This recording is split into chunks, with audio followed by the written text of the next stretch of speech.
ମୁଁ ଏବେ ମାନେ ଓଟିଟି টিଚର ଏଲିଜିବିଲିଟି ଇଏ ଟେଷ୍ଟଟା ଦେଇଛି। ସେକେଣ୍ଡ ପେପର 2ଟାରୁ 4ଟା ଅଧେ ପର୍ଯ୍ୟନ୍ତ ଥିଲା। ଆଉ ପରୀକ୍ଷା କୋଶ୍ଚିନ୍ ତ ଯାହା ପଡ଼ିଥିଲା ଆଉ ଭଲ ହିଁ ଥିଲା। ଆଉ ଭଲ ପରୀକ୍ଷା ଦେଇଛି ଆଉ ଶାନ୍ତି ଶୃଙ୍ଖଳାରେ ପରୀକ୍ଷାଟା ଭଲ ସରିଛି। ଆପଣ କେତେ ମାର୍କ ରଖିବେ ବୋଲି ଭାବିଛନ୍ତି? ସେଟା ସେଟା କହିପାରିବିନି। ହଁ ପାସ୍ ମାର୍କ ଆସିବ ବୋଲିକିନା ମୁଁ ଭାବୁଛି। କୋଶ୍ଚିନ୍ ଭଲ ଥିଲା, ପେଡାଗୋଜି ଟିକେ କଷ୍ଟ ଥିଲା ଆଉ ବାକି ସବୁ ଭଲ ଥିଲା, ଭଲ ଚଳିବ। ହାର୍ଡ ଥିଲା ନା କଣ? ସମସ୍ତେ ପାସ୍ ହେଇପାରିବେ ବୋଲି? ନାଇଁ ସମସ୍ତେ ଭଲ ଲେଖିଛନ୍ତି, ସମସ୍ତେ ପାସ୍ ହେଇଯିବେ ବୋଲିକିନା ମୁଁ ଭାବୁଛି, ଆଶା କରୁଛି ଆଉ। ଆପଣଙ୍କ ସ୍ୱାମୀ ମନ୍ତ୍ରୀ ଅଛନ୍ତି, ଗଣଶିକ୍ଷା ମନ୍ତ୍ରୀ। ଆଜି ଆପଣ ପରୀକ୍ଷା ଦେଉଛନ୍ତି, କେମିତି ଲାଗୁଛି?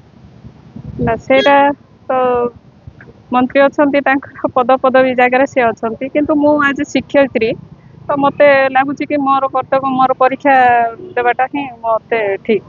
ମାନେ ମୋର କର୍ତ୍ତବ୍ୟ ପଥରେ ମୁଁ ଯିବି ଆଉ ଯାହା ସରକାର ନିୟମ କରିବେ ମୁଁ ସେଇଟା ମାନିକିନା ଚଳିବି ଆଉ।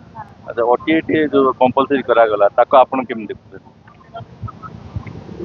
ନା ଆମେ ଯେତେବେଳେ ଚାକିରି ପାଇଥିଲୁ ଆମ ସମୟରେ ତ ସେ ଓଟିଇଟିର କିଛି ସେମିତି ନଥିଲା, କିନ୍ତୁ ଏବେ ସରକାର ଯାହା ନିୟମ କରୁଛନ୍ତି ସମୟ ଚକ୍ର ସହିତ ସବୁ ପରିବର୍ତ୍ତନ ହଉଛି, ତ ଏଇଟା ବି ଗୋଟେ ଆମେ ଭାବିବା ଯେ ଏଇଟା ବି ଗୋଟେ ପରିବର୍ତ୍ତନ ହେଇକିନା କିଛି ଆମ ପାଇଁ ବା ଶିକ୍ଷା ପାଇଁ କିଛି ଭଲ ହବ ବୋଲିକିନା ଭାବୁଛି ଆଉ।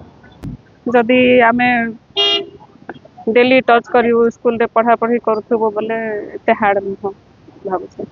ନିଶ୍ଚୟ ପାସ୍ ହେବି।